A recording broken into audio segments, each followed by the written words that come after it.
But then everyone on the left had to act like this was the worst thing to happen to women since the Salem witch trials. And I just like, that's because that is their team, right? So it was like on the left, it's like, oh, well, if I'm going to support the women, it means I have to be against the men. Whereas on the right, it was like, if we're going to support President Trump, then we got to just pretend that every single thing he says is okay and wonderful at all times. And I think that there's so much nuance here. And I think that most people, at least people I've talked to in the real world, I know everyone on our outkick call, I know you and I both talked about the nuance here where like two things can be true. Like this was maybe disrespectful, maybe not the best thing for the president to say at that time, but also it's not the fall of Western civilization. What's up, everybody? Welcome to another edition of Uncontrolled Narrative. I am Dan Z, and today I wanted to bring on my very smart and talented colleague at Outkick, Amber Harding, for my money, the best columnist at Outkick. And Amber, I wanted to bring you on today because I think it's important to get your perspective. For those who haven't seen it by now, which is probably no one, Donald Trump calls the U.S. men's team right after they win the gold medal, and he makes a joke about the women's team. We'll just play it. I tell you what, I just told my people 2 minutes ago, I didn't know they'd be calling. I said, we're giving the State of the Union speech on Tuesday night. I could send a military plane or something, but if you would like to, it's the coolest night, it's the biggest. We're in. Speech. We're Can you pick us up in Miami on Tuesday morning? Yeah, Tuesday morning. Close the northern border. We'll get cash and we'll get the military to get you guys over. Let's go. Boys are going to the State of the Union. The nice thing about being president is I can tell you, you don't have to worry about the weather or landing. So we don't care if it's snowing, if it's the worst blizzard, we'll be sailing through that sucker just like you did on the ice. Thank you, Mr. President. Now we'll do it at the White House anytime. What would really be cool, and we'll do the White House the next day, we'll just have some fun. We have medals for you guys. And we have to, I must tell you, we're going to have to bring the women's team. You do know that. Absolutely. I do believe I probably would be impeached, okay? Amber, what was your reaction when you heard that? I immediately, it was an eye roll, a shake of the head. Was I outraged and ready to burn it all down? No, but I also felt like it was definitely uncalled for, a little bit disrespectful, maybe a slap in the face to the women. I can't say I'm super surprised because I understand that Trump is known for his ill-timed jokes sometimes. But I just don't think in that moment that was the right thing for him to say. Did any part of you think that it wasn't what everyone thinks it was, which was disparaging of the women? Part of me, when I heard it, I mean, look, I'm going to be honest. I had the same reaction. It's like, why would you say that? Like, this is a great phone call. It's a great moment. Like, there's just no need to say it. I tried to replay it in my head and go like, what could he have meant? Because this is where we are. We start breaking this down from every angle. What could he have meant? And part of me thought, like, was part of it him saying, like, you are going to have to share the spotlight? Yeah, and I mean that's certainly one way to look at it. And I don't think that this was like the end of the world that some people are painting it to be. I do think Trump has respect for the women's team.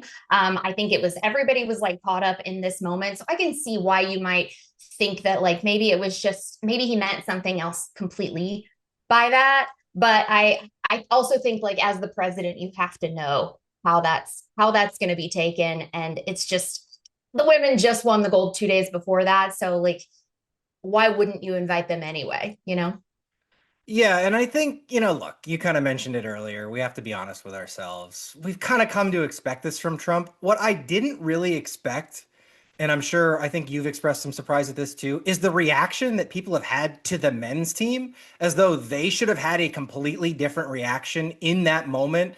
Like, they're all in the locker room drinking beers.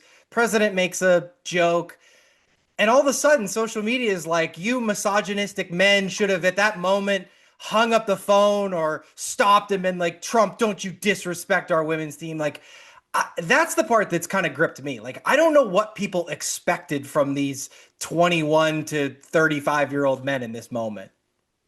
Yeah, if you're going to be mad about this, be mad at Trump. These guys, like, I don't understand some of the vitriol being directed at the men's team. This is, I mean, you said it. They're drunk. They are celebrating this gold medal moment, the first gold medal for men's hockey in 46 years. It's kind of a big deal. It's loud in there. There's 30 people listening in on this phone call. It's the president of the United States. Most of them probably didn't even realize what he said or compute that he made that joke until long after he said it. And to give them some credit, one of them did say 2 for 2. Another one did say absolutely. So I think that most of us, if we're being honest with ourselves, have to admit that in that same situation, we're not standing up, shutting it down, and hanging up the phone on the president of the United States. I think the men gave the women their flowers. That interview with Jack Hughes, he gave the women their flowers. And I just don't think that it's fair to put this on the men. I understand why people aren't happy with what Trump said, but I think the men's hockey team was just enjoying that moment. And I think we all would have done pretty much the same thing if we're being honest. Yeah, that's the part that always gets me is everyone likes to pretend like they would have done something completely different in that moment. I also noticed, again, talk about like I broke down this freaking phone call 6 ways to Sunday. I've listened to it like 10 times. It actually does sound to me like the laughter for that quote unquote joke was a lot less than earlier in the call. Like when he joked about like the weather doesn't matter because I will fly you in a military jet. Like the entire room like burst out into laughter. He made the women's comment. It was almost kind of muted. I felt like they were a little bit uncomfortable, but like we're talking about, like it's one of those moments where you're just kind of going along to get along. President makes a joke, haha. I even think Trump realized that he might have screwed up because if you notice, he goes like, anyway, there's like an awkward silence, like almost like he noticed, like, oh no, I don't think that one landed. So that kind of, I don't know. I feel like that people need to stop directing their anger at the men's team, but I want to ask you why you think that's the case. Like, why are people looking for an excuse or reason to be mad at the U.S. men's hockey team that just won this gold medal that was, I mean, 26 million Americans watched it at 9 o'clock in the morning on a Sunday. It was a huge moment for the country, especially given the relation. Like, why are people looking for an excuse to villainize these kids? You and I have talked about this tribalism that occurs all the time, and for every issue that comes about, and this is not my first day on the internet. I know how this works. I know it's like when something happens, the right immediately has to run to their side and the left immediately has to run to theirs, right? So it was like everyone on the right, or at least the prominent voices, the social media influencers and things, they felt the need to immediately defend President Trump and attack every single person who even showed some slight concern about it, right? But then everyone on the left had to act like this was the worst thing to happen to women since the Salem witch trials. And I just like, that's because that is their team, right? So it was like on the left, it's like, oh, well, if I'm going to support the women, it means I have to be against the men. Whereas on the right, it was like, if we're going to support President Trump, then we got to just pretend that every single thing he says is okay and wonderful at all times. And I think that there's so much nuance here. And I think that most people, at least people I've talked to in the real world, I know everyone on our Outkick call, I know you and I both talked about the nuance here where like two things can be true. Like this was maybe disrespectful, maybe not the best thing for the president to say at that time, but also it's not the fall of Western civilization. So everybody just like take a breath and just accept this and take it for what it is and make it a conversation that we can have as opposed to just a reason for us to run to our respective sides and scream at each other. Two-part question here. First, were you surprised that the women declined the invite to go to the State of the Union? Did you believe their reasoning that they gave? Actually, it's becoming a three-part question. And three, do you think they will actually go to the White House, as Trump said during the State of the Union? Okay, so I've already forgotten all three questions. No, the first one, let's see, was I surprised that they said no? Not necessarily. I think if if I got kind of like a well, I guess we have to invite Amber because people will get mad if we don't invite Amber. I'm not sure that that would be like something I would necessarily be too excited to go to. I might feel like I was an afterthought or I wasn't welcome there. Their reasoning, yes, I can see it. A lot of those women are still in college. And if they are playing for the professional women's league, they had games. I know that the NHL players had games too. But they do have prior commitments. They maybe don't have the salaries and everything that and the job security maybe that the NHL players do. So I believe their reasoning? I think there's probably a little bit of both, right? I think that was probably a little bit true, but maybe if there were some women on the team who were unhappy with that comment that the president made, maybe the women decided to come together in solidarity and say, let's just not go. As far as if they go to the White House, like the president said, I hope so. I hope they do. I am one of those people that I believe if you are invited to the White House, you should go. And I don't care who is in office. If Joe Biden was in office and he said, I want to invite the outkick staff, I think most of us would go, right? I think we would all go because it's an honor to be included in that, to be invited by the president, to be honored by the president, regardless of which side of the aisle they stand on. And if they do go, do you think Trump should make any reference to the comment on the phone call? Do you think he will? Do you think it's better if he just pretends like that never happened and they just celebrate women? Like, is there anything you would want him to say or that you think he might say? Yes. I don't know. If I had to guess, Trump will find a way to spin this in his own humorous way. I think it would say a lot if he actually, acknowledged that, if he acknowledged the situation in any way. But that the left is going to, no matter what he does, it's not going to be the right thing in their mind. So I'm not really sure what the right PR move is here. I hope he acknowledges it in some way, and I think it would be smart to. But again, there's going to be people who are going to be mad at him. Even he could get down on his knees and apologize, and people are still going to be mad. Let's talk a little bit about the State of the Union. We'll move away from it just because it just happened. I thought it was really cool that they brought the U.S. hockey team in. It was the one moment where Democrats mostly stood up, which is so funny to me that there's like this internal struggle of like, we can't stand for anything Trump says. And it goes back to what you said earlier and what we talk about all the time with this tribalism. I mean, I actually thought it was a genius move by Trump to say stand if you agree that the government should support its people and not illegal aliens, because he knew they wouldn't stand. Like, whoever came up with that, because I know it was like some staffer was like, oh, you know what we should do? That person should be promoted and given a raise immediately. Because my first thought was, this is very reminiscent of the they them ad that was so successful, where it was President Trump is for you and the Democrats are for they them. I think they created that moment again for midterms with that. Yeah, absolutely. They absolutely did. It's so childish. It is so childish. Like every year we watch the State of the Union and this sort of thing happens, right? And I'm not saying that the right is absolved of this either. Like they had their things, when Joe Biden was up there or whatever. But like it's just like when was it? Like back in Trump's first term when Nancy Pelosi stood up and just like performatively ripped it in half. And it's just like, you guys are acting like children.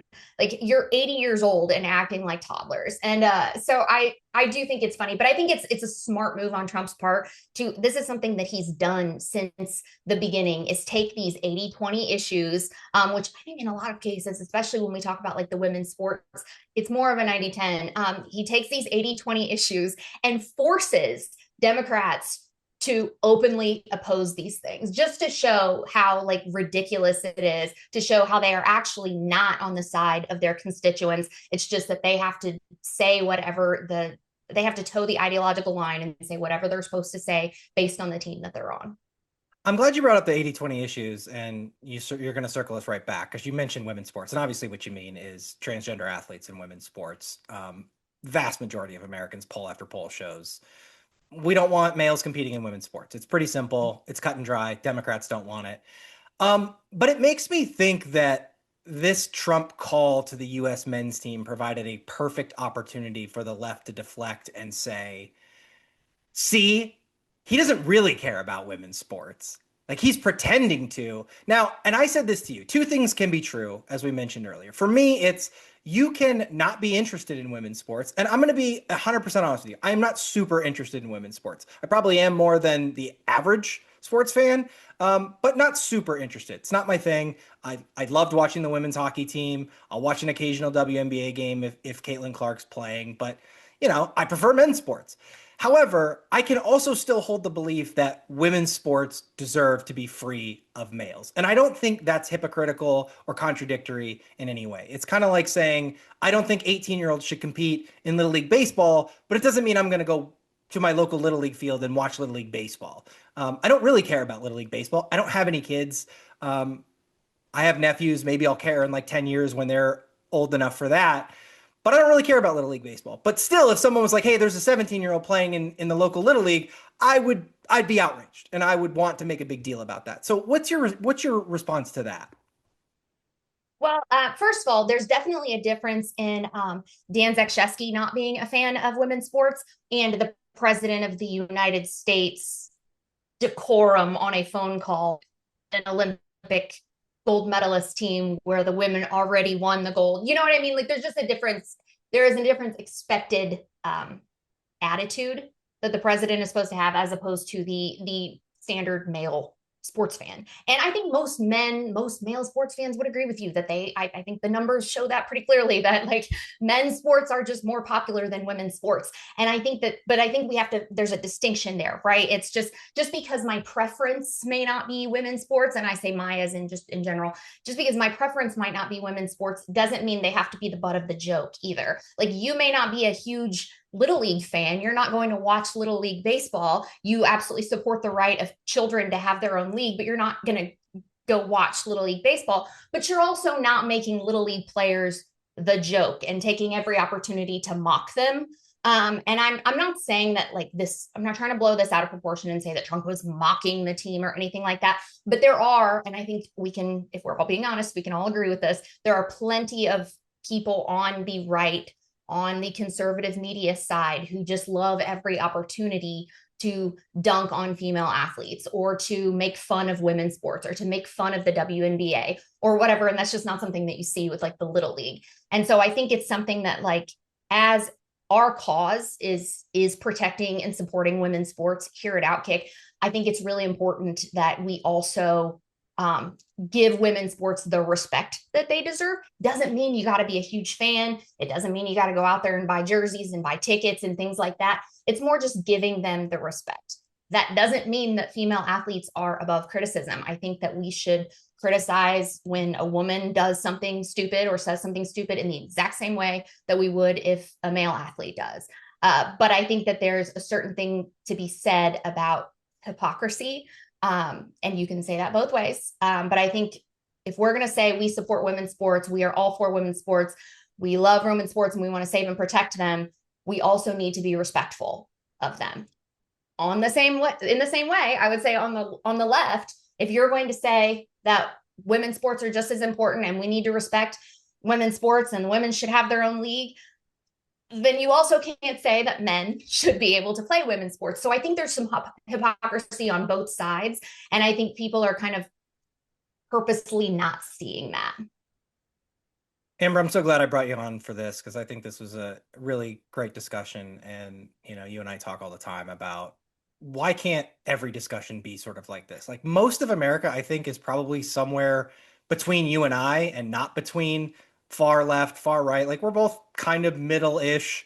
Obviously lean a little bit right. Me probably a little more than you. But I think, most people that I talk to, most normal people are somewhere in the middle. And I think it's important to have discussions like this where we can openly say like, look, Trump's joke, stupid. Shouldn't have made it. We don't have to support everything the guy says. That being said, we also don't need to freak out and act like he started a civil war because of a silly comment on a phone call, So thank you for doing this. I really appreciate it. And hopefully we can do it again soon. Absolutely. Thanks for having me, Dan.